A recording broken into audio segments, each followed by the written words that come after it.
Hello and welcome to Ignited Minds.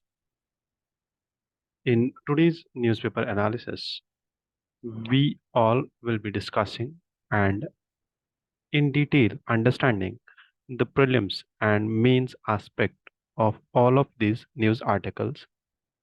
These news articles are very much significant to your syllabus because if you see the statutory and non-statutory bodies are there mentioned in your polity section. Further, these disaster or these mishaps in which we lose lives, ठीक है, जैसे ये वाला जो tragedy हुआ था, whose tragedy और illegal crime, in this 63 men lost their lives. Also there is an editorial written by Sohasini Hadar ma'am which talks about the changing geopolitics in India's neighborhood, particularly in Asia and South Asia. Further, there is one more uh, article which is on the Madhvi Puri book, the case which pertains to the SEBI chief. And the case, the editorial, the author of this editorial talks about that she must resign in order to understand and in order to let a fair trial happen and a fair investigation happen against the SEBI. Further, there is an editorial written in detail about the corporatization or apprehensions of corporatization in science research, which shouldn't be the ethics of Indian research, but it's about to happen since 2015 to 2024. There has much more things which have changed. So let's see how this editorial and how this author deliberates upon these things. Last but not the least, we have an important editorial in which we need to understand three things. One to Kamarajar Report, this is already asked in UPSC 2023. ठीक है, Kamaraj report question आया था UPSC 2023 series A देखोगे तो पहला या दूसरा question है. Second, invasive species. ठीक है, these invasive species are asked every year in prelims. So there is one invasive species, Mytilena stricta. So we will see what is that invasive species and how it comes to the coast and why is it relevant to ballast water. What is ballast water? What is the International Convention for Ballast Water and what are the laws for ballast water in India? Further, we will see a High Court declaration on legal rights of the donor of the egg. Should the donor actually have some legal rights or not for the daughter? Next, melting of polar ice and how it is making the days longer. ठीक है. So let's start this discussion with a UPSC PYQ. 2024 में ये question पूछा गया. अगर आप इस question को ध्यान से देखो तो ये डायरेक्ट करंट अफेयर से इन्फ्लुएंस्ड क्वेश्चन है. पूछ रहे हैं which is the latest inclusion in intangible cultural heritage list of UNESCO. Intangible cultural heritage पे पहले भी क्वेश्चन आ चुका है, पीवाईक्यूज से ही इन्फ्लुएंस होके ये वाला क्वेश्चन बना क्योंकि ये चीज न्यूज़पेपर में आई थी. अगर आप यूनेस्को की वेबसाइट देखो तो वहां पे भी ये चीज मेंशन्ड है, 2023 की न्यूज है. इसके साथ साथ द हिंदू के एडिटोरियल्स में भी 6 दिसंबर को और 8 दिसंबर को ये न्यूज़ आर्टिकल कवर किया गया था, जबकि इसका इंक्लूशन दिसंबर 2023 में ही हुआ था. ठीक है, तो Garba dance was the latest inclusion in intangible cultural heritage list of UNESCO. Garba dance क्या है? This is a folk dance with respect to the Gujarati community. ठीक है, let's begin the discussion with the first case. And हमने देखा that all over nation we all send our condolences and we all stand in protest with the doctors. ठीक है, because national level पे those who are saving the lives of people are now facing threats. Kolkata में एक 31 year old doctor जो अपना shift खत्म करने के बाद वहां पे एक हॉल है, सेमिनरी हॉल है, वहां चली गई रेस्ट लेने के लिए. ठीक है, एक कमरे में, जबकि नाइट का टाइम था, वो नाइट ड्यूटी पे थी, वो चली गई रेस्ट लेने के लिए. बट ट्रेजेडी इनके साथ ये हुई कि अगली सुबह जब पाया गया तो हर बॉडी वॉज म्यूटिलेटेड, ठीक है, और उनकी बॉडी पे इतने ज्यादा ब्रूजेस थे, there were more than 10+ injuries. She was brutally hurt, tortured, and murdered after a gang rape, most probably gang rape, but after a rape, which is quite with the assurity that rape has happened. Now, the condition here which is being discussed and the case here which is being discussed belongs to the CBI. Why it belongs to CBI now? Because recently, in yesterday's judgment, High Court has said and transferred this case to CBI because it said that state police is not doing enough. Because जब ये case आया, जब इनकी body सुबह मिली doctors को, तो जो इस हॉस्पिटल के प्रेसिडेंट है, उन्होंने जिसका नाम है RG कर मेडिकल कॉलेज, जो इसके प्रिंसिपल है, उनने सबसे पहले ही बोला था that this is a case of suicide, which is not the actual case. ठीक है. So however we need to observe that doctors are the saving, they are the only savers of the lives of people. So High Court has taken a due cognizance of this case and transferred it to CBI. ठीक है. Now, what are the powers of CBI and why cases are being transferred to CBI? And does actually CBI also need some institutional changes? तो मैं आपको ये समझाना चाहता हूँ that CBI is basically a premier investigation agency in India, and the cases which CBI investigates, इसमें जो conviction rate होता है ना, वो 65 to 70% है. इट मीन्स कि जितने भी केसेस सीबीआई इन्वेस्टिगेट करता है, वो केसेस एक तो सीवियर सिवेरिटी के होते हैं, सीवियर नेचर के केसेस होते हैं, बहुत ही हीनियस क्राइम्स होते हैं. One thing. Second thing, CBI की इन्वेस्टिगेशन इतनी पुख्ता होती है कि वहां पे कन्विक्शन रेट ज्यादा है. समझ में आ रही बात? कि ऐसा नहीं है कि ऐसे ही फजूल में इन्वेस्टिगेशन चला रहे हैं 3-4 साल हो गए और उसके बाद कन्विक्ट हुआ ही नहीं, और वो मुलजिम जो है अंडर ट्रायल था 3-4 साल, 5 साल, 10 साल, और उसके बाद छूट गया. सीबीआई के केसेस में ऐसा नहीं होता है. CBI does function under the superintendence of ministry of personal. ये होम मिनिस्ट्री के अंदर नहीं आता, ये मिनिस्ट्री ऑफ पर्सनल के अंदर आता है. ठीक है. It coordinates on behalf of India with Interpol also. International level पे ये इंटरपोल के साथ कोऑर्डिनेट करता है. ये इन्वेस्टिगेट करता है प्रिवेंशन ऑफ करप्शन एक्ट के cases, and it superintends vests with its superintendence vests with the central vigilance commission. तो सेंट्रल विजिलेंस कमीशन जो है उसका, उसके अंदर आता है, ये उसकी सुपरिंटेंडेंस के अंदर आता है. यहां तक तो समझ में आ गया कि सीबीआई की हायरार्की क्या है, सीबीआई की फंक्शंस क्या है. अब समझते हैं कुछ और फीचर्स ऑफ सीबीआई. ठीक है. CBI does provide assistance. एक तो ये असिस्टेंस देता है सीवीसी को, और दूसरा ये असिस्टेंस देता है लोकपाल को. ठीक है. And it also coordinates with interpole.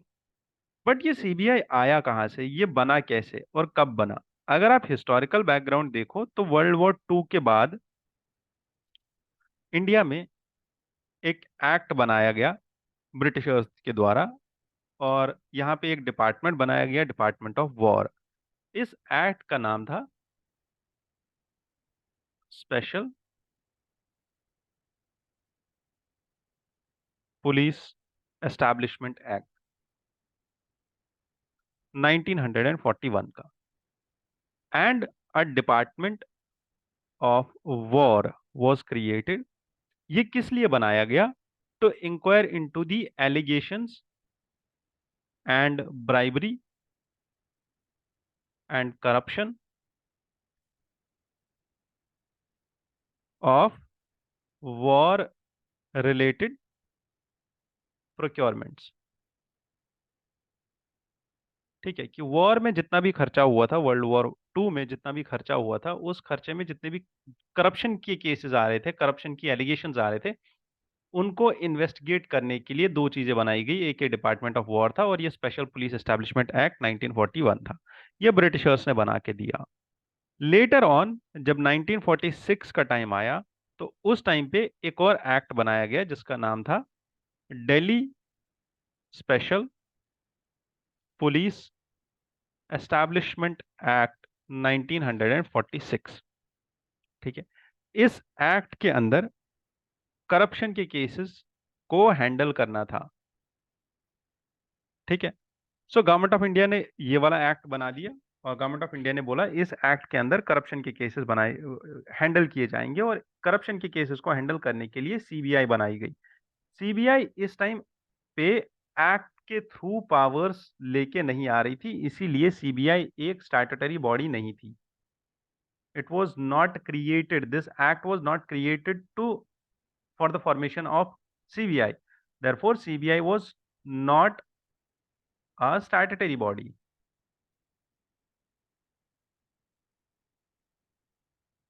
However, some powers of CBI were derived from this Delhi Special Police Establishment Act of 1946. Later 1962 में आती है हमारे पास संथानम कमेटी।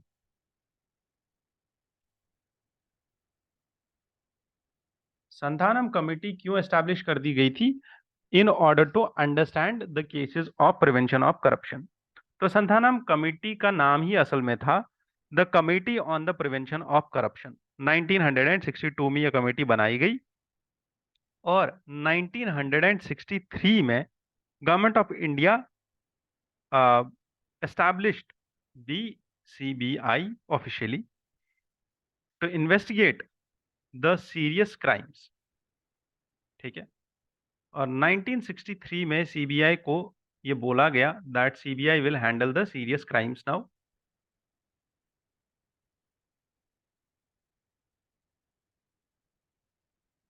ठीक है। 1963 के बाद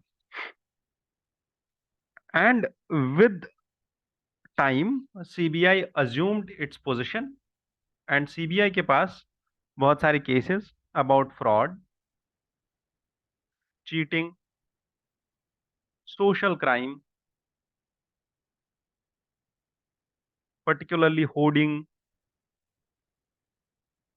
black marketing,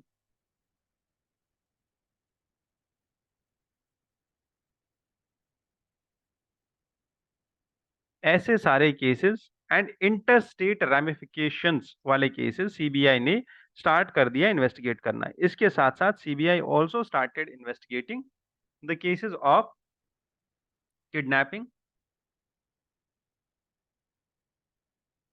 hijacking, crimes committed by extremists and other cases। तो ये सारे पावर्स आ गए सीबीआई के पास। रिसेंटली सीबीआई का जो सबसे बड़ा कंट्रोवर्सी था was about the appointment of the director of CBI. Till 2014 CBI का डायरेक्टर जो था it was being, sorry my pad is not working properly, till 2014 CBI का जो डायरेक्टर था was being appointed by on the basis of Delhi Special Police Establishment Act of 1946. But after this 2014, in 2014 we formed the Lokpal Act which provided, 2014 के बाद Lokpal act बनाया गया और Lokpal act ने बोला कि एक कमेटी बनेगी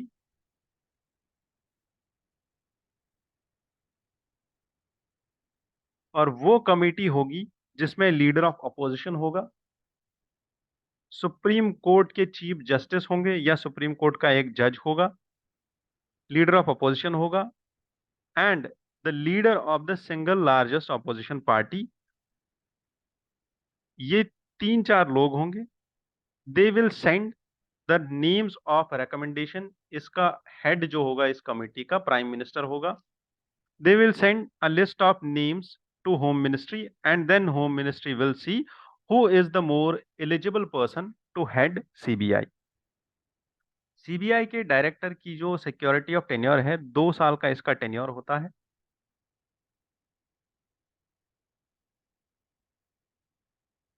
and the director of CBI is provided this tenure under the CVC act of 2003। ठीक है। तो अभी तक हमने बहुत सारे एक्ट्स देखे, ये भी देखा that special police establishment act से इसका ओरिजिन हुआ था पहले करप्शन के केसेस को। उसके बाद आया Delhi special police establishment act, जिसकी वजह से जहां से सीबीआई अपने पावर्स डेराइव करता है, यहां तक सीबीआई एक स्टैट्यूटरी बॉडी नहीं है। और उसके बाद 1962 में संथानम कमेटी आई जिसने रिकमेंडेशन दी। 1963 में सीबीआई एस्टैब्लिश हुआ to investigate fraud, cheating, social crimes, hoarding, black marketing, kidnapping, hijacking and the crimes by extremists. CBI में डायरेक्टर का अपॉइंटमेंट कौन करता है? सीबीआई के डायरेक्टर का अपॉइंटमेंट एक कमेटी रिकमेंडेशन देती है। कमेटी के मेंबर होते हैं leader of opposition, supreme court के chief justice and prime minister जो इसके चेयरमैन होते हैं। ये 3 लोग लिस्ट ऑफ पीपल देते हैं, लिस्ट ऑफ ऑफिसर्स देते हैं होम मिनिस्ट्री को। होम मिनिस्ट्री कंसिडर करती है एंड होम मिनिस्ट्री फाइनल करती है कि किसको डायरेक्टर बनाया जाए। ये सारा मैकेनिज्म लोकपाल एक्ट 2013 ने बताया था हमें। ठीक है, यहां तक क्लियर है? Now understanding the hooch tragedy. और ये हूच ट्रेजेडी हुई क्यों थी, क्या होता है हूच, और हूच ट्रेजेडी पे भी ये आप देखो सीबीआई ही इन्वेस्टिगेशन के बारे में, यहाँ पे सीबीआई की इन्वेस्टिगेशन के बारे में यहाँ पे बोला जा रहा है। The final arguments are in the court. I just wanted to make sure that आपको ये चीज याद रहे, कि आपको ये याद रखना है दैट रिसेंटली तमिलनाडु में 68 लाइव्स वेयर लॉस्ट। क्यों? क्योंकि यहाँ पे एक प्रॉब्लम है that is hooch. What is hooch? Hooch liquor का एक फॉर्म है। ठीक है, हूच एक किस्म की शराब है। हूच लिकर है जो यहाँ के लोग खुद बनाते हैं। ठीक है, अगर आप देखो तो ये जो यहाँ पे फोटोग्राफ है कोने में, दिस फोटोग्राफ ये आपको बताती है दैट ये कितनी इनसैनिटरी और you can say unhygienic manner में बनाई जाती है। ठीक है, therefore people should not consume it और it should not be allowed to be consumed by normal people. अभी ये हूच बनाता कौन है और ये हूच क्यों बनती है? Hooch is basically a poorly formed liquor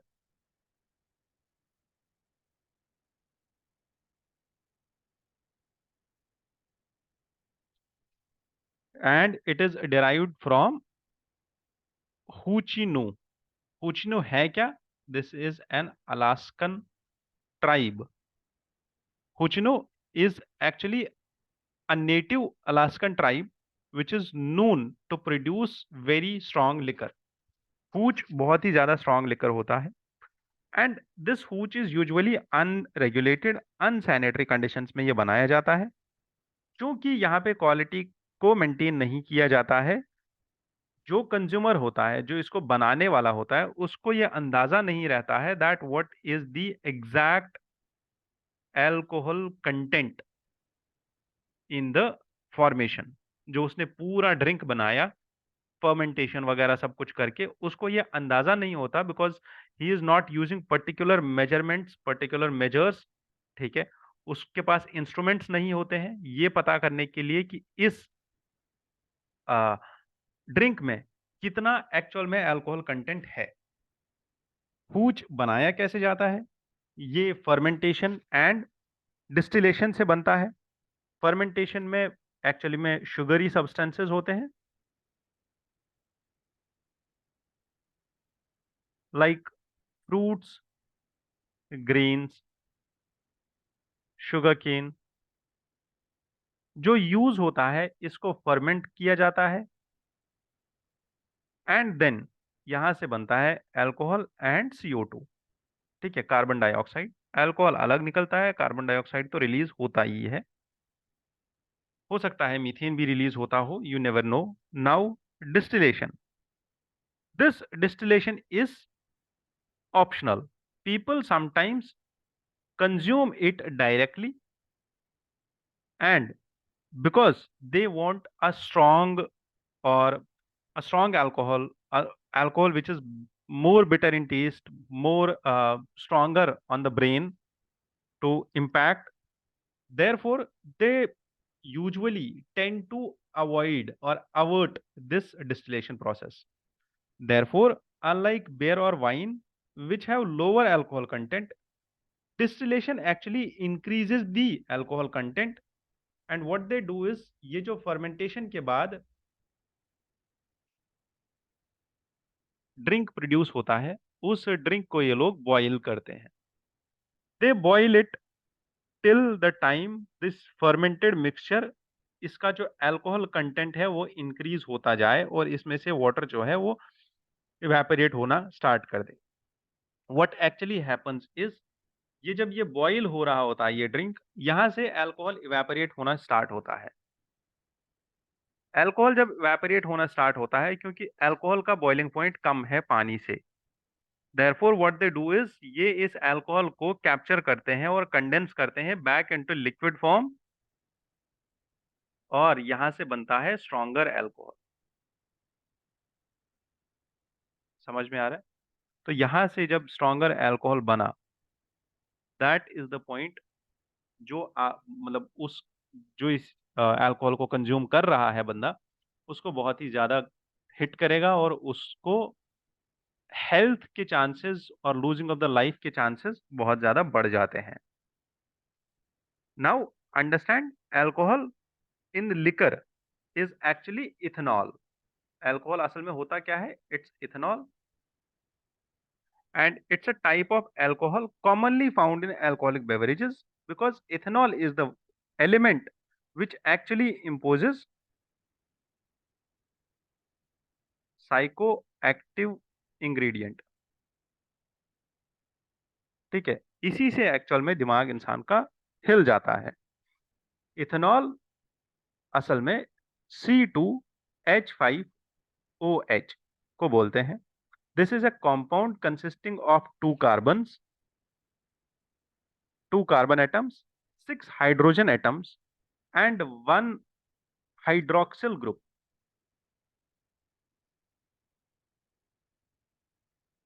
यहां तक समझ में आ गया? Liquor is basically differentiated with different types, and यहीं पे समझना ये है कि ये जो एग्जैक्ट अमाउंट में इथेनॉल का कैपेसिटी होता है, because if you see the normal alcohol which people take is in the form of beer, and beer contains only 5% of the alcohol, and to the distilled spirits with the absolute vodka and whiskey and all, they contain around 40% of the distilled spirits. ठीक है, 40% content होता है ethanol का बाकी सारे alcohols में, up to 40%, it depends. ठीक है.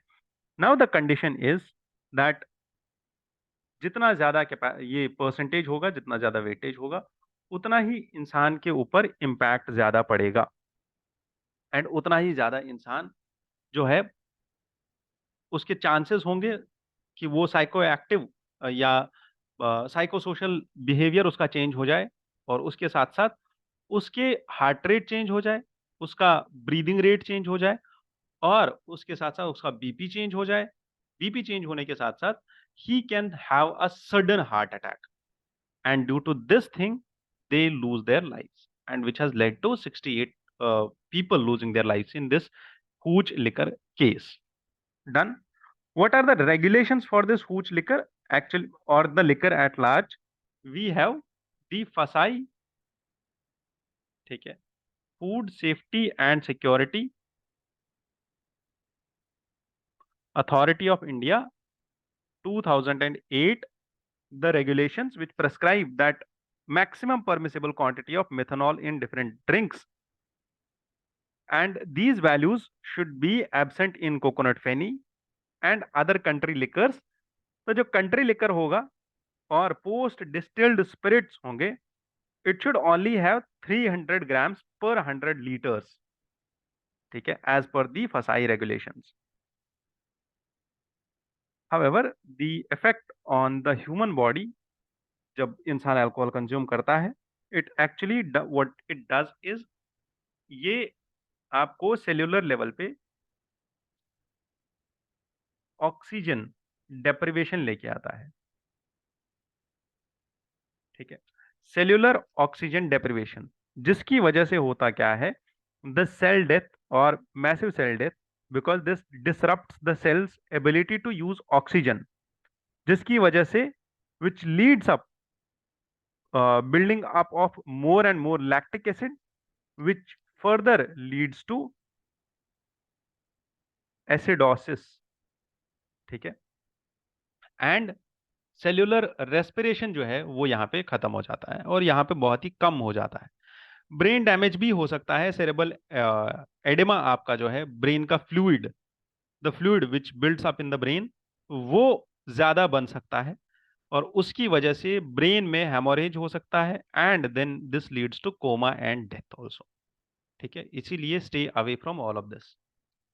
Now understanding this editorial is crucial in nature. इस एडिटोरियल को समझना बहुत ही ज्यादा इंपॉर्टेंट है हमारे लिए, because one of the well read and बहुत ही ज्यादा माना जाने वाली सुहासिनी हैदर मैम, इनके आर्टिकल्स हर एक इंसान पढ़ता है और इनको इंटरनेशनल रिलेशंस पे काफी नजर है। इनके आर्टिकल्स को समझना हमारे लिए बहुत इंपॉर्टेंट है, and understand that how actually she talks about the situation. What she is highlighting here is that India में, अगर आप इंडिया का पोजीशन देखो, और इस एडिटोरियल में व्हाट शी हाईलाइट्स इज, सबसे पहले दैट 2021 में हमने देखा that Myanmar and Taliban in 2022, Myanmar में कूप हुआ एंड तालिबान पावर में आ गया 2022 में। ठीक है, इसके बाद हमने क्या देखा, दैट इमरान खान की गवर्नमेंट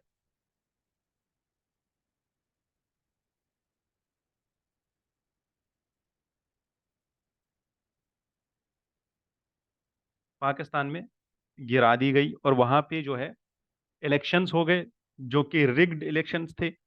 इसके बाद श्रीलंका में क्राइसिस हुआ। ठीक है, और वहां पे गोटाबया राजपक्सा जो था, उसकी सरकार यहाँ पे जो है राइट्स फेस कर गई एंड वहां पे उसको बाहर निकाल दिया गया सरकार से। चार चीजें ये हो गई। पांचवी चीज, मॉलडीव्स। अगर आपको याद हो तो पिछले हफ्ते हमने एक एडिटोरियल डिस्कस किया था जिसमें मैंने न्यूज आर्टिकल्स डिस्कस किए थे। जब हनीय का डेथ हुआ था तो मैंने आपको बोला था कि इंडिया के सराउंडिंग में कितनी सारी चेंजेस आ रही है।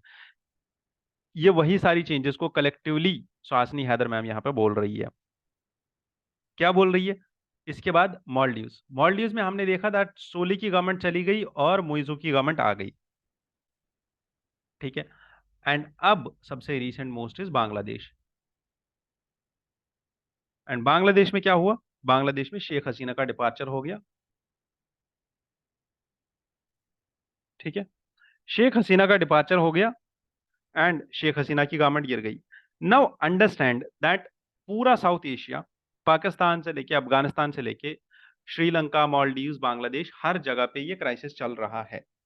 ठीक है, now what she actually is highlighting that India had stayed on at some points away from the conflicts, and at some points India has faced the conflicts, and कुछ times पे India ने सही decisions लिए हैं with respect to foreign policy, and कुछ times पे India ने गलत डिसीजंस लिए हैं with respect to foreign policy. ठीक है, it she highlights that Bangladesh में सिचुएशन अलग था। ठीक है, बांग्लादेश एक ऐसा नेशन है जहां पे हमारे 4 कॉन्सुलेट्स है। ठीक है, और इसके साथ साथ 4 कॉन्सुलेट्स के साथ साथ एक हाई कमीशन ऑफिस है हमारा ढाका में। ठीक है, और इसके साथ साथ बहुत सारा डायस्पोरा भी है और बहुत सारी कंपनीज है जो यहाँ पे काम कर रही है। She is highlighting that if the government was authoritarian in nature, और 15 साल से ये अथॉरिटेरियन रिजीम चल रही थी, और 15 साल से जो अपोजिशन है वहां की, उसको आउस्ट कर दिया गया था, उसको बाहर निकाल दिया गया था, then all of these should have been relayed, and all of this should have been uh, you can say conveyed, communicated to New Delhi, है ना। Foreign policy experts and ministry of external affairs को इसका जायजा लेना चाहिए था बहुत पहले, उनको इस चीज को समझना चाहिए था बहुत पहले। है ना, कि बीएनपी के साथ वहां पे क्या हो रहा है, बांग्लादेश नेशनलिस्ट पार्टी जो मेन ऑपोजिशन पार्टी थी उसके साथ वहां पे क्या हो रहा है, इट वॉज इन एग्जाइल। ठीक है। तो ये सारी चीजें इंडिया को पहले समझनी चाहिए थी, और इस सिचुएशन को पहले ही हैंडल करना चाहिए था बांग्लादेशी गवर्नमेंट के साथ, क्योंकि शेख हसीना को बचाना इंडिया के फेवर में था, because she was someone who was favouring India always. Same Solih की गवर्नमेंट श्रीलंका में, ये मॉलडीव्स में, it was in favour of India. Sri Lanka में गोटाबया की, राजपक्सा गोटाबाया की government, it was favouring India. वैसे ही म्यांमार में ऑंग सान सू की, शी वॉज अ डेमोक्रेट, है ना। तो तालिबान में, अफगानिस्तान में, we will also see, Afghanistan में what happened was the people, the diplomats और द हाई, जितने भी वहां के ब्यूरोक्रेट्स थे जो हाई पोस्ट पे थे अफगानिस्तान के अंदर, those who actually fought for Indian diplomats and saved their lives. और जब तालिबान ओवर पावर कर गया उस टाइम पे इंडियन डिप्लोमैट्स, इंडिया के लोग, इंडिया के डायस्पोरा को वहां से बचा के यहाँ लाने में इन्होंने बहुत हेल्प की, जितने भी वहां के लोग थे हाई पोस्ट पे, क्योंकि इंडिया ऑलरेडी इन सब की हेल्प कर रहा था। नाउ द कंडीशन इज, जब ऐसा हो, बट उस टाइम पे इंडिया ने इन डिप्लोमैट्स को टोटली मना कर दिया, किस चीज से, वीजा से। ठीक है, वीजा देने से इन डिप्लोमैट्स को इंडिया ने मना कर दिया कि हम नहीं दे रहे हैं आपको visa, which created a rift. ठीक है, आप समझो ऐसी बात है कि ये जो फॉरेन पॉलिसी रिलेशंस होते हैं, ये ऐसे रिलेशंस होते हैं जैसे आपके और आपके दोस्तों के रिलेशंस है, जो आपका ग्रुप होता है। कि फॉर एग्जाम्पल, आपने सोच लिया कि मेरे पे कोई ऊपर वाला, लाइक भगवान आपको बचाए इन सब चीजों से, but if a friend faces a crisis, what he has, उसको ये एक्सपेक्टेशन होती है ना कि उसके बाकी सारे फ्रेंड्स जो है वो उसकी हेल्प करने आ जाएंगे। ठीक है, या अगर कोई फ्रेंड आपकी हेल्प कर रहा है, उसको ये एक्सपेक्टेशन होती है ना that you will help him back when he is in crisis, he और शी इज इन क्राइसिस, है ना। तो उस टाइम पे this is the same thing in international relations also. जब अफगानिस्तान के डिप्लोमेट्स को मना कर दिया गया इंडिया में, चूंकि बांग्लादेश के डिप्लोमेट्स और बांग्लादेश की शेख हसीना को हमने मना नहीं किया, she is still enjoying her stay in India for some time, because India can not afford this thing कि वो यहाँ पे ज्यादा देर रहे, she too has to leave India. वैसे ही अफगानिस्तान के डिप्लोमेट्स अगर इंडिया में आते, ठीक है, हम उनको एक छोटा सा एस्केप दे देते, है ना, हम उनके मुंह के ऊपर दरवाजा बंद नहीं करते, उनको हेल्प ना करके हमने क्या कर दिया, जो हमारे वहां पे एलाइज बन सकते थे आगे जाके। Because what ma'am highlights here is कि साउथ एशिया में there is usually a loss of government. ठीक है, and the main reason for loss of government is कि थोड़े साल के बाद, 2 4 10 15 साल के बाद वो गवर्नमेंट वापस आ जाएगी। अंडरस्टैंड, ये साउथ एशिया में होता है, ये हर बार होता है, ये तालिबान में भी हुआ, इससे पहले भी तालिबान के पास एक बार पावर आ गया, मेन स्ट्रीम गवर्नमेंट चली गई। ठीक है, वैसे ही म्यांमार में भी हुआ, नेपाल में भी हुआ, इससे पहले भी हुआ, और आगे भी होगा। बट हमें अपने लोग, इनको हमेशा बचा के रखना होगा, जैसे शेख हसीना को बचा के रखा, जैसे अफगानिस्तान के डिप्लोमेट्स को बचा के रख सकते थे, है ना। तो ये चीज है जो फॉरेन पॉलिसी में हमें याद रखनी है। नाउ अंडरस्टैंड कि अगर शेख हसीना यहाँ पे ज्यादा टाइम तक रहती है, देन जो बांग्लादेश में गवर्नमेंट आएगी वो इंडिया को बोलेगी कि हमें इसको एक्स्ट्राडाइट करना है, क्योंकि इसके ऊपर क्रिमिनल चार्जेस है, तो उस टाइम पे इंडिया को प्रॉब्लम फेस करना पड़ेगा। इसीलिए इंडिया को ये भी देखना है that how to leave and how to say goodbye to her also. One more thing which he highlights is that Bangladesh को लेके, एंड आप अगर पूरे इस रीजन को देखो, है ना, पूरे साउथ एशिया को देखो, तो इंडिया ने कुछ ऐसे मेजर्स लिए, and one of the key major which he highlights was citizenship act, and second thing she highlights is the minority voices. What she says कि सिटीजनशिप एक्ट लाने के बाद हमने क्या बोला, दैट हम माइनॉरिटीज को प्रोटेक्ट करना चाहते हैं जो इन सारी कंट्रीज में प्रॉब्लम में है। बल्कि when she compares Nepal, Bhutan and Myanmar, she says कि नेपाल एक हिंदू मेजॉरिटी नेशन है, बट यहाँ पे हमारे साथ ओली की गवर्नमेंट है और ओली की गवर्नमेंट के साथ हमारी कभी नहीं बनती, विच इज अ कम्युनिस्ट गवर्नमेंट। ठीक है, even though the nation is Hindu majority nation, but अगर आप वहीं पे भूटान, म्यांमार या बांग्लादेश देखो, जो कि नॉन हिंदू मेजॉरिटी नेशंस है, यहाँ पे हमारे फ्रेंड्स इजीली बन जाते हैं और ये लोग कभी हमारी पॉलिसी को अपोज नहीं करते हैं। जबकि हमने एक काम ऐसा किया कि हम सिटीजनशिप एक्ट लेके आ गए, जिसकी वजह से ये सारी चीजें हुई, Maldive and this Bhutan Bangladesh वाला केस ये भी हो गया। ठीक है, अब चूंकि इंडिया माइनॉरिटी वॉइसेस को रेज कर रहा है when it comes to the people of Bangladesh which are living, the Hindu minority which is living in Bangladesh, है ना, it should also have the similar stand in its domestic borders with respect to minorities. ठीक है, तो India के दो अलग parameters नहीं होने चाहिए, जो माइनॉरिटीज इंडिया के अंदर है और जो माइनॉरिटीज इंडिया के बाहर है, दो अलग अलग स्टैंडर्ड्स नहीं होने चाहिए। क्योंकि होम मिनिस्ट्री ने एक अभी 5 मैंस कमिटी बनाई है इसी चीज को लेके, कि बांग्लादेश में जो माइनॉरिटीज है, इन माइनॉरिटीज को कैसे सेव किया जाए। ठीक है, यहां तक क्लियर हो गया। अब समझना ये है कि ये सब चीजें क्यों हो रही है और इन सब चीजों के पीछे क्या हाथ है। तो what ma'am highlights here is that यहाँ पे एक ना मेजर क्लू है। ठीक है, व्हाट शी हाईलाइट्स इज कि वॉशिंगटन का यहाँ पे stand, she says that India should learn the lesson that this सब कॉन्टिनेंट, इसमें इंडिया का पावर लेना इज प्री एमिनेंट। इंडिया को यहाँ पे पावरफुल होना इस पूरे सब कॉन्टिनेंट में इज प्री एमिनेंट। इंडिया को ये पावर लेना ही पड़ेगा। And there are two things which are challenging India, one is balancing USA, ठीक है, and another is countering China. ठीक है, because we can not let USA to use India and Indian subcontinent as a playground for its counter China policies. ये चीज हम नहीं कर सकते हैं, हम ये चीज अलाउ नहीं कर सकते। ठीक है, therefore India should revive 3 things. One, India को रिवाइव करना पड़ेगा सार्क, इंडिया को बिम्स्टेक रिवाइव करना पड़ेगा। ठीक है, क्योंकि सार्क इसलिए छूट गया क्योंकि वहां पे पाकिस्तान हमें प्रॉब्लम्स क्रिएट कर रहा था।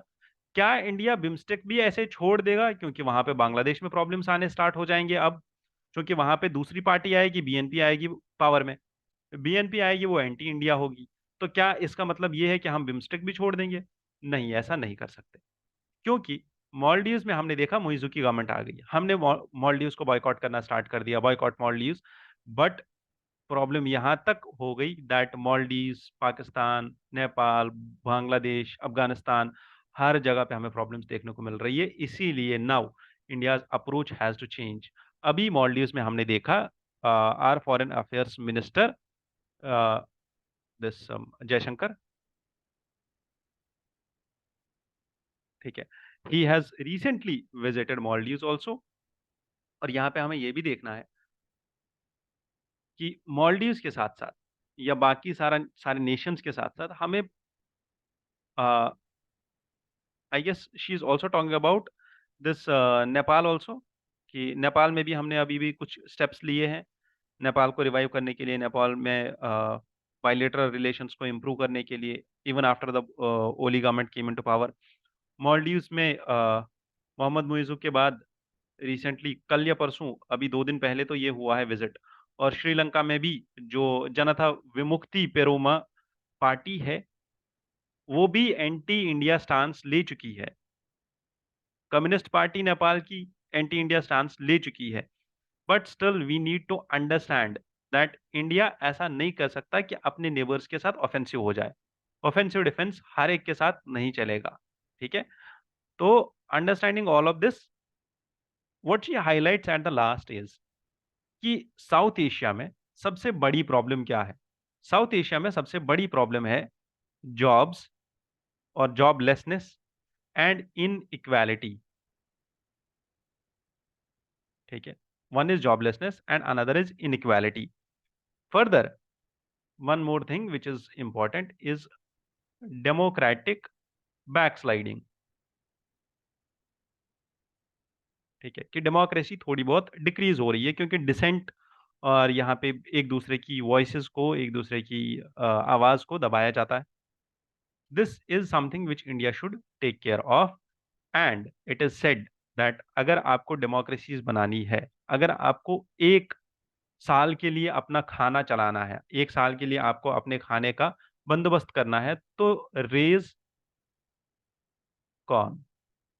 ठीक है, आप कॉर्न के पौधे लगाओ, आपका एक साल का खाना चल जाएगा। But if you want to plant a crop for eternities, then you need to raise democracy. If you want to raise a crop for 1 year, you can plant corn. But if you want to plant a corn crop for eternities, you need to raise democracies. That is what India should do in its neighborhood. ठीक है, it should raise the democracies in its neighborhood. Then only India can have the plants and the crops for eternities. Now, coming to this editorial, it talks about the cases and the most important cases, the Harshad Mehta case. कि Harshad Mehta case के बाद से लेके आज तक सेबी पे इतना बड़ा एलिगेशन कभी नहीं लगा जो अभी सेबी कर रहा है। एंड सेबी अगर आप देखो अभी तो 5.3 ट्रिलियन डॉलर्स का एक स्टॉक मार्केट हैंडल करता है। बट सेबी पे अभी जो चैलेंजेस लगे थे, चार्जेस लगे थे, that were of short selling. कि हिंडनबर्ग जो कि एक यूएसए बेस्ड रिसर्च ऑर्गेनाइजेशन है, इन्होंने एक क्लेम किया दैट अडानी ग्रुप 2014 से लेके आज तक क्या कर रहा है, शॉर्ट सेलिंग कर रहा है। शॉर्ट सेलिंग का मतलब क्या है कि स्टॉक्स को ज्यादा खरीदना, क्यों, ताकि शाम को ये जल्दी बेच सके। ठीक है, it is like short selling, simple. जो ही अब speculative practice in stock market कि आप दो तीन चीजें यूज करते हो। एक तो आप इंटरनल इंफॉर्मेशन यूज करते हो जिसको इनसाइडर इंफॉर्मेशन भी बोलते हैं। उसके साथ साथ आप स्टॉक्स को मैनिपुलेट करते हो, ज्यादा दाम पे पहले खरीद के डिमांड बढ़ाते हो और उसके बाद बेच देते हो। ठीक है, so it's kind of manipulation of the market, just like that.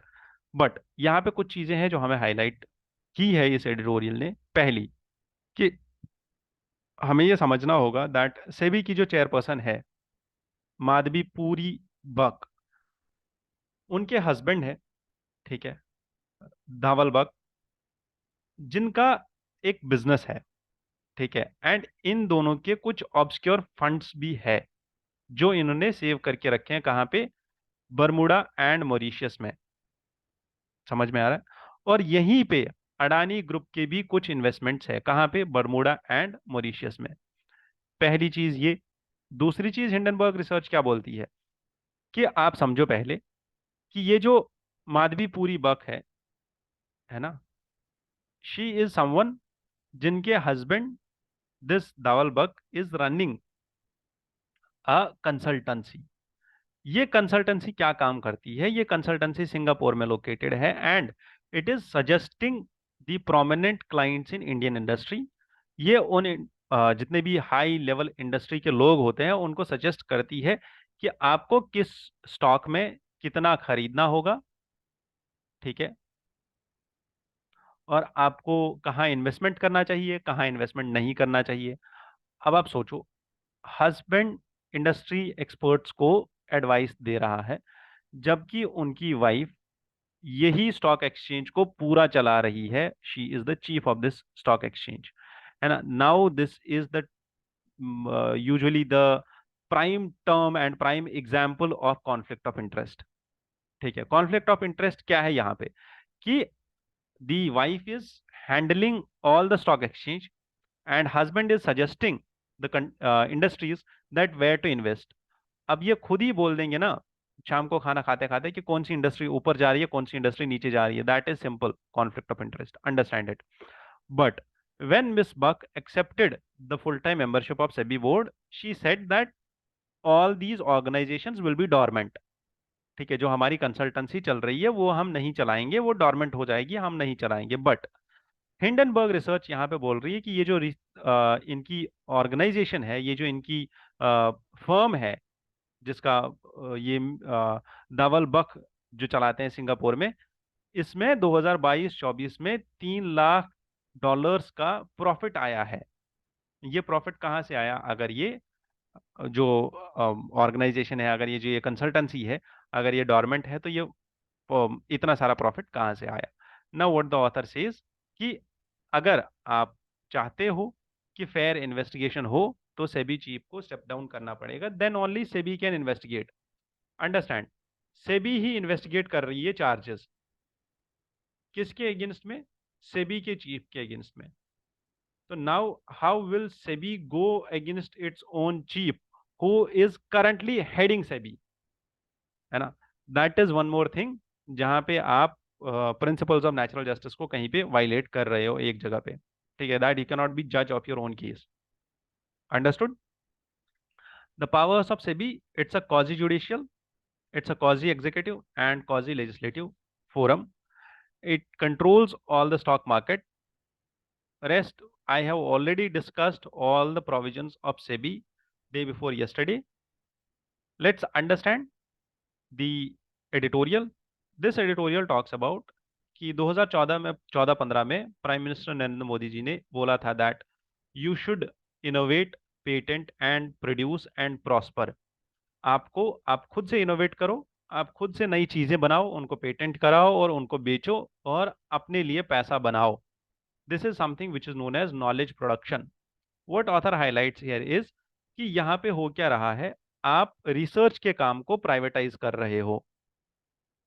ठीक है, जबकि अगर आप देखो तो यूएसए में रिसर्च एंड डेवलपमेंट का जो काम है, ये गवर्नमेंट फंडिंग को छोड़ के, अगर आप देखो over last decade it has outstripped the government funding. But यहाँ पे आईटी एंड फार्मा में अभी भी गवर्नमेंट फंडिंग जा रही है रिसर्च को लेके। And understand some one more thing. ठीक है, अगर आप रिसर्च एंड एनालिसिस को प्राइवेटाइज करोगे इतना ज्यादा, तो जो पुअर नीड्स है, जिन लोगों, जो for example food fortification, this is something which is done for those जो नॉर्मल लेवल पे न्यूट्रिशन या डाइट को अफोर्ड नहीं कर पाएंगे, उनके लिए फूड फोर्टिफिकेशन होता है। तो ये तो रिसर्च कोई नहीं करेगा, क्योंकि यहां से तो प्रॉफिट आना नहीं है ना? तो ऐसे ऐसे रिसर्चेस जहां से प्रॉफिट नहीं आएगा, जो बस सोशल कॉज के लिए किए जाएंगे, उन रिसर्च को कौन करेगा? एंड इसके साथ साथ ANRF ऑल्सो हम एस्टैब्लिश कर रहे हैं, अनुसंधान नेशनल रिसर्च फाउंडेशन। 2023 में इसका एक्ट आया था। अनुसंधान नेशनल रिसर्च फाउंडेशन क्या काम करेगी? ये 50,000 करोड़ का एक फंड क्रिएट करेगी ओवर 5 ईयर्स। ये फंड यूज होगा रिसर्च के पर्पज के लिए, रिसर्च को पैसा देने के लिए। बट इस फंड का 72% पैसा प्राइवेट सेक्टर से आएगा।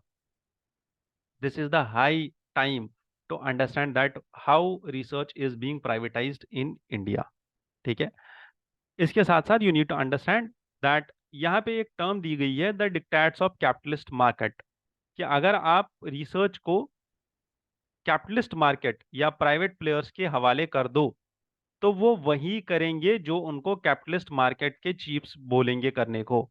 यहाँ पे एम्पिरिकल एविडेंसेस एंड एक्सपेरिमेंटेशन में बहुत ज़्यादा लैक्यूनाज आ जाएंगे। जो सब्जेक्ट्स होंगे जिनके ऊपर ये ड्रग्स या जिनके ऊपर रिसर्च बेस्ड चीज़ें एडमिनिस्टर की जाएंगी, वहाँ पे प्रॉब्लम्स आ जाएंगी। ठीक है, therefore what government needs is government needs to spend around 2% to 3% of its GDP on research. And while the private sector is also engaged in research and analysis and research and development, government should also understand that it is equally important to nurture the free inquiry and maintain financial and administrative autonomy of the institutes at large. Otherwise institutes का जो research है वो पूरा किस पे focused होगा? Profit orientation पे, जो कि नहीं होना चाहिए। This editorial is more of an important nature.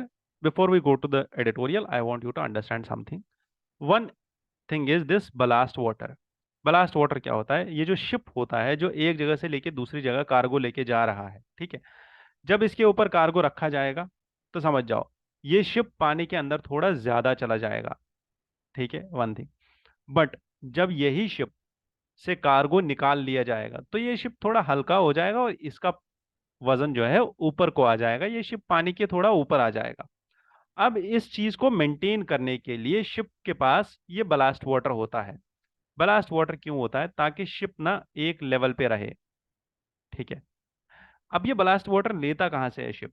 For example इसको एक जगह जाना है और इसको डॉक करना है, एक पोर्ट के ऊपर इसको डॉक करना है अपने आप को। तो इसने समंदर के किनारे से पानी भर लिया अपने टैंक के अंदर, जो यहाँ पे आपको दिख रही है टैंक, पानी भर लिया। पानी के साथ साथ इसने थोड़े बहुत ऑर्गेनिजम्स भी भर लिए अंदर। अब ये पोर्ट पे पहुंचा। पोर्ट पे पहुंचने के बाद इसको दिख गया, अच्छा ठीक है मेरा कार्गो यहाँ पे अनलोड हो गया, तो ये अब यहाँ से वापस जाएगा तो कोस्ट के ऊपर ही ये डिस्चार्ज कर देगा अपना पानी। पर दिक्कत क्या है, ये पोस्ट के नजदीक है, ये पोर्ट के नजदीक डिस्चार्ज कर रहा है। Once it discharges these organisms, जो पानी इसने मिडल ऑफ द ओशन से उठाया था वहां पे ऑर्गेनिजम्स आ गए और वो यहाँ कोस्ट पे इसने छोड़ दिए, उनका अनलोडिंग कर दिया कोस्ट के पास। और ये जो ऑर्गेनिजम्स होंगे ये एक्चुअल में मरीन एनवायरनमेंट के ऑर्गेनिजम्स थे, बट ये आ गए कोस्ट के पास, ठीक है।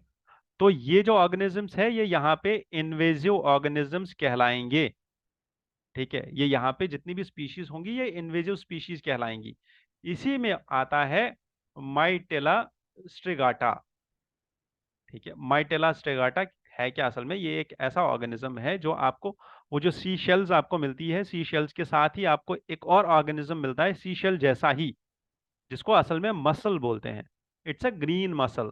और अभी ये कामराजर पोर्ट पे बहुत ज्यादा हो गया है, इतना ज्यादा हो गया है कि शिप्स का मूवमेंट बहुत मुश्किल हो रहा है यहाँ पे, ठीक है। इसको चारू मसल भी बोलते हैं, ठीक है। माइटेला स्ट्रिगाटा और चारू मसल, ये अभी कामराजर पोर्ट पे आपको बहुत ज्यादा दिखने को मिल रहा है। और ये एक इन्वेजिव स्पीशीज है जो कहाँ से आती है? बलास्ट वाटर जो शिप्स के थ्रू आता है वहां से आती है, ठीक है। बलास्ट वाटर मैंने बोला शिप्स कहाँ से उठाते हैं, कैसे उठाते हैं और इसकी वजह से होता क्या है। क्लियर यहाँ तक? समझना ये है कि इंडिया में there are around 30 invasive species जो इस बलास्ट वाटर की वजह से आ रही है। कहाँ पे? हमारे कोस्ट के पास। इसमें पुलिकत लेक जो कि तमिलनाडु में है, अष्टमुड़ी लेक जो कि केरला में है, ठीक है। यहाँ पे ये मसल, ये ग्रीन मसल या माइटेला स्ट्रिगाटा आपको देखने को मिल जाएगा, ठीक है। अंडरस्टैंड? ये इन्वेजिव स्पीशीज इसलिए है क्योंकि इसका सर्वाइवल रेट बहुत ज्यादा है, इसका एग्स का प्रोडक्शन बहुत ज्यादा है, and it can survive in both the waters. ये मरीन वाटर में भी रह सकता है और फ्रेश वाटर में भी रह सकता है, ठीक है। Now understanding the global regulations, तो हमारे पास एक blast water management BWM convention है। किसका कन्वेंशन है ये? इंटरनेशनल मैरीटाइम ऑर्गेनाइजेशन का कन्वेंशन है, 2017 में बनाया गया था। क्यों बनाया गया था? कि जो ये हार्मफुल एक्वेटिक ऑर्गेनिजम्स है या पैथोजेंस है जो शिप्स अपने बलास्ट वाटर के साथ लेके आते हैं, ये पोर्ट्स के पास या कोस्ट के पास ना छोड़े। शिप क्या करे काम, ये जब वापस जा रहा हो तो मिड ऑफ द ओशियन में अपना बलास्ट वाटर छोड़ दे, ठीक है। क्योंकि ये जो बलास्ट वाटर है इसके बदले शिप्स क्या कर सकते हैं? They can undertake neutral water from middle of the ocean while they are en route to the loading port, ठीक है। तो वो न्यूट्रल वाटर उठा सकते हैं from the middle of the ocean. Understood? यहाँ पे सबसे ज्यादा इम्पैक्ट अगर आपको देखने को मिलेगा इस बलास्ट वाटर का तो वो है ऑस्ट्रेलिया एंड न्यूजीलैंड में। क्योंकि ऑस्ट्रेलिया में हमें बहुत ही हाई लेवल का एक बायोडाइवर्सिटी और इकोलॉजिकली सेंसिटिव एरिया मिलता है, that is great barrier reef. Already asked by UPSC in PYQs. दो चीजें, एक तो ये ग्रेट बैरियर रीफ पूछा है, एक कामराजर पोर्ट पूछा है। दोनों चीजें यूपीएससी ने पीवाईक्यूज में पूछ ली है, इसीलिए एडिटोरियल इंपॉर्टेंट है, ठीक है। However, इंडिया में there is no restriction with regard to discharge of ballast water in Indian ports। इसीलिए हमें चाहिए दैट हम भी यहाँ पे एक रेगुलेशन लेके आए about this blast water, otherwise invasive species का जो इम्पैक्ट है वो बहुत ज्यादा हो जाएगा। क्लियर यहाँ तक? इसके बाद समझते हैं सरोगेसी। सरोगेसी इज सिंपल कि आप सारा रिसर्च एंड एनालिसिस करने के बाद व्हाट एक्चुअली हैपेंस इज, अगर कोई फीमेल है वो एग तो प्रोड्यूस कर रही है बट वो फर्टाइल मतलब इनफर्टाइल है इन प्रोड्यूसिंग द एग्स। तो व्हाट एक्चुअली हैपन्स है, जो डोनर फीमेल होती है, एक डोनर होती है एंड एक पेरेंट कपल होता है। कपल में मेल एंड फीमेल, ठीक है, अंडरस्टैंड। इनका जो एग होता है वो फर्टाइल हो जाता है, उसको आईवीएफ फर्टिलाइजेशन के थ्रू लेके जाते हैं, और ये जो एग है ये डोनर फीमेल का एग होता है। एंड ये जो स्पर्म होती है ये मेल पेरेंट की होती है। ये दोनों चीजें जाती है और ये फर्टिलिटी अलग बाहर लेबोरेटरी में होती है, लैब में फर्टिलिटी होती है, लैब में फर्टिलाइजेशन होता है। ठीक है, किसका? इस एग का। Once this egg is fertilized, इसके बाद क्या होता है, ये एग जो है इसको एम्ब्रियो में ट्रांसफर किया जाता है। किसके एम्ब्रियो में? जो सरोगेट मदर होती है। ठीक है, सरोगेट मदर के एम्ब्रियो में एग चला गया, ये एग कन्वर्ट हो गया, ये बच्चा बन गया, ये इवॉल्व हो गया and then it is delivered. Once it is delivered तो ये अपने पेरेंट्स के पास वापस दिया जाएगा। ये पेरेंट्स अपना बच्चा लेके चले जाएंगे। खत्म कहानी, that is surrogacy. But Bombay high court ने अभी देखा, एक केस चल रहा था बॉम्बे हाई कोर्ट में जिसमें दो बहनें थी। तो एक बहन ने अपना डोनर एग दे दिया, ठीक है, देयर वर टू सिस्टर्स। एक ने अपना डोनर एग दिया और दूसरे ने वो डोनर एग लिया। उन दोनों के कपल को उनने उसको फर्टिलिटी आईवीएफ के थ्रू सब कुछ करा दिया। And now what the claim was, ये जो डोनर पेरेंट है, the case was filed by this donor parent that मैं भी इनकी उतनी ही पेरेंट हूं, बायोलॉजिकल पेरेंट हूं उन चाइल्ड्स की जो इस आईवीएफ के थ्रू प्रोड्यूस हुए हैं। ठीक है, बट हाईकोर्ट ने यहां पे बोला है कि आपके पास कोई भी लीगल राइट नहीं है ओवर द चिल्ड्रन।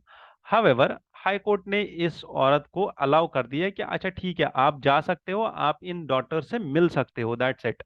इससे ज्यादा आपके पास कोई भी एंटाइटलमेंट नहीं है। You can not claim that you are a biological parent to the child. ठीक है, understanding the surrogacy laws in India. Surrogacy India में अलाउड है but only the altruistic surrogacy. ठीक है,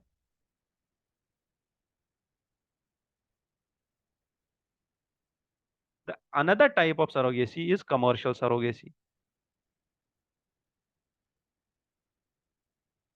ठीक है, ऑल्ट्रुइस्टिक सरोगेसी में there is no compensation to the surrogate mother, whereas in commercial surrogacy it's actually in the basis of cash or kind। हमारे पास जो act है सरोगेसी को कंट्रोल करने के लिए, that is the surrogacy regulation act of 2021। ठीक है, surrogacy act, it says that a woman who is widow और divorcee and aged between 35 to 45 years, ठीक है, और a couple which is legally married, ठीक है,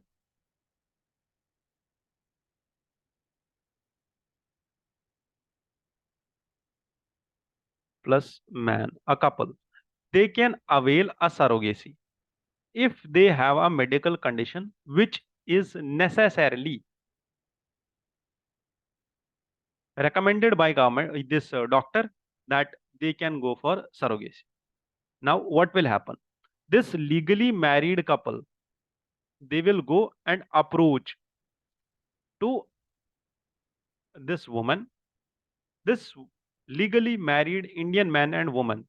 It should be aged between 26 to 55 only, and the woman shall be between the age of, जिस women के पास ही जाएंगे, ठीक है, किस लिए? सरोगेट मदर बनने के लिए। Surrogate mother should be around in the age of 25 to 50 only. ठीक है, and shall not have any previous biological adopted और सरोगेट चाइल्ड। ये जो सरोगेट मदर होगी इसका ये पहला सरोगेसी होना चाहिए, इससे पहले इसका बायोलॉजिकल या अडॉप्टेड सरोगेट चाइल्ड नहीं होना चाहिए। ठीक है, this act also bans the commercial surrogacy. ठीक है, कमर्शियल सरोगेसी बैन है। और अगर किसी को कमर्शियल सरोगेसी करता हुआ देखा गया या पाया गया तो उसको 10 साल की जेल हो सकती है प्लस 10 लाख रुपीज का फाइन हो सकता है। Understood? Therefore the law only allows the altruistic surrogacy only. ठीक है, क्लियर यहां तक? लॉ की सारी बातें समझ में आ गई।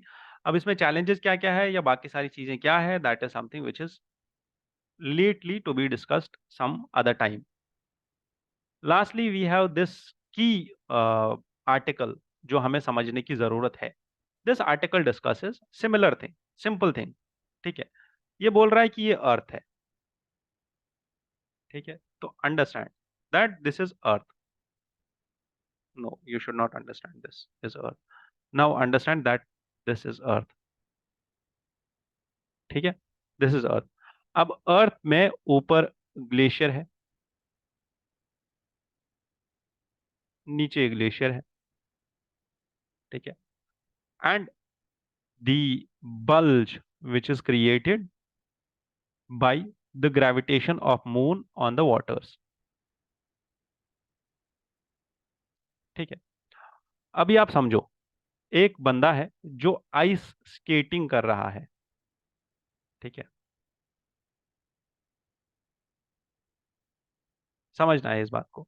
ये ऑथर यहाँ पे आपको बता रहा है कि एक्चुअल में हो क्या रहा है अर्थ के साथ। ये जो ग्लेशियर है, अगर ये मेल्ट हो रहा है तो इसका पानी कहाँ जाएगा? इक्वेटर के पास।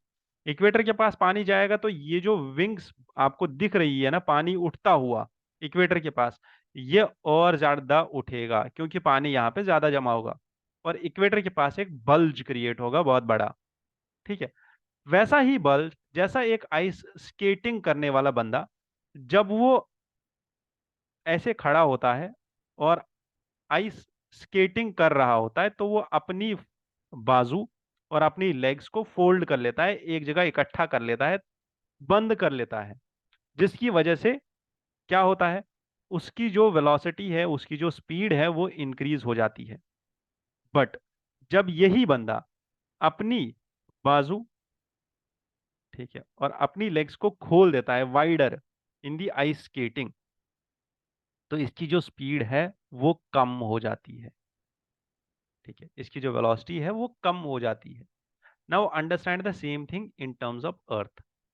अर्थ की जो ये विंग्स आपको दिख रही है, ये पहले अगर इतनी ही थी, है ना, आप ये सब छोड़ दो, सारी चीजें आप अलग छोड़ दो, बट आप ये समझो कि अर्थ की जो विंग्स है, अर्थ के जो ये पानी, अगर आपको पता होगा, see this is something which is a concept of higher and higher level. Earth जब रोटेट करती है due to the pull of moon, moon की ग्रेविटी की वजह से अर्थ के ऊपर जो ओशियंस में पानी है वो खिंच जाता है मून की तरफ और सन की तरफ, जिसकी वजह से इक्वेटर के पास, क्योंकि maximum of the ocean is near by equator, क्योंकि पोल्स पे तो बहुत ज्यादा आइस है, तो वो जो इक्वेटर वाला पोर्शन है वो बल्ज कर क्रिएट हो जाता है वहां पे, जिसकी वजह से टाइड्स बनती है। अंडरस्टूड? अब समझो इस चीज को, इस बल्ज की वजह से टाइड्स तो बन ही रही है, बट इस बल्ज की वजह से एक और चीज हो रही है, वो है rotational speed of the moon getting decreased. अब जितना ये बल्ज बड़ा बनता जाएगा, ये आप ऐसे समझो, जितना वो बंदा आइस स्केटिंग करने वाला बंदा अपनी बाजू खोलता जाएगा, जितना वो ज्यादा बाजू खोलता जाएगा उतना ही उसकी स्पीड कम होती जाएगी। ठीक है, वैसे ही अर्थ जितना ज्यादा बल्ज क्रिएट करती जाएगी इक्वेटर के पास, उतना ही इसका ज्यादा, इसका जो ये स्पीड है वो कम होता जाएगा। एंड देन जब अर्थ का स्पीड कम होता जाएगा तो उसके डेज जो है वो लॉन्ग होते चले जाएंगे। That is what makes us to desperately attempt कि हम जो अपने एमिशंस हैं उनको कम करना स्टार्ट कर दे और उनको कम कर दे। ठीक है, with this I wish you all the best. Thank you for connecting here to Ignited Minds.